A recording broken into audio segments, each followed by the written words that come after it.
बिस्मिल्लाहिर्रहमानिर्रहीम। अस्सलाम वालेकुम व्यूअर्स, कैसे हैं आप लोग? तो आपको रखे खुश आबाद, हर बला से महफूज। आज हम बता रहे हैं एक आयत सादी रहमतुल्लाह अलैह की दास्तान, बुजुर्ग की नसीहत।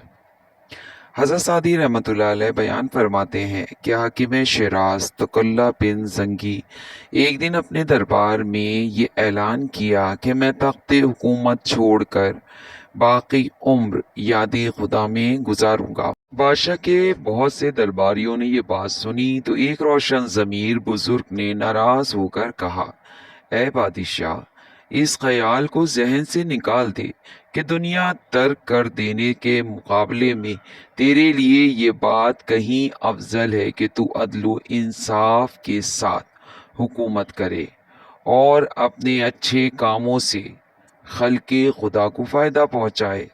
याद रख, इबादत खल्के खुदा की खिदमत के सिवा कुछ भी नहीं है। तस्बीह इबादत तो ये मकसद हासिल करने का जरिया है।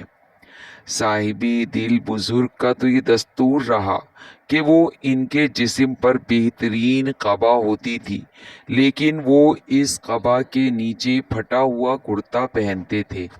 तू भी यही तरीका इख्तियार कर, सिद्क़ व सफ़ा को अपने सकी और ज़ाहिरदारी से बचा ले। वजाहत। इस हिकायत में हज़रत सादी रहमतुल्लाह अलैह ने दुनिया और अहले दुनिया के ताल्लुक़ के बारे में सही इस्लामी तस्वीर पेश की, और वो ये है कि इंसान दुनिया से किनारा कश ना हो। अगर अल्लाह पाक तौफीक बख्शे तो ताजे शाही सर पर पहन रखे, लेकिन इसके साथ अपने दिल को तकवा के नूर से मुनव्वर रखे और खिदमत खल्क को अपना शुआर बनाए। रहबानियत और अल्लाह ताला की नेमत को अपने ऊपर हराम कर देना इस्लाम का तरीक़ नहीं। तो दोस्तों, ये आयत आपको पसंद आई होगी और वो आपको मिला होगा इससे कोई ना कोई मैसेज। आपको एक बेहतरीन मैसेज देने के लिए इस तरह की बहुत सी स्टोरीज हम सुनाते रहेंगे कि अगर इंसान चाहता है कि वो खुदा से मोहब्बत करके दुनिया को छोड़ दे तो अल्लाह ताला इसको पसंद नहीं करता।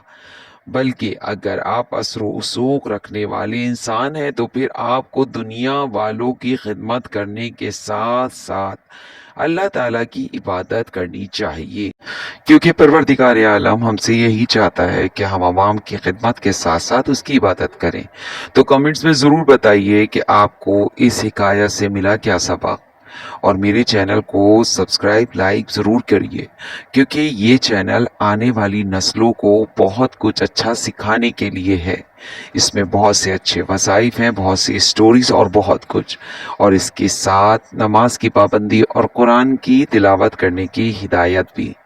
जो हम किताबें हिकायत सादी और बेलूल दाना जैसी किताबें हम नहीं पढ़ पाते, तो इन वीडियो के ज़रिए हम वो अपने बच्चों को सुना सकते हैं और पढ़वा सकते हैं। तो बस मुझे आपके साथ की ज़रूरत है ताकि आने वाली नस्लों को संवारने में आप भी मेरा साथ दे सकें।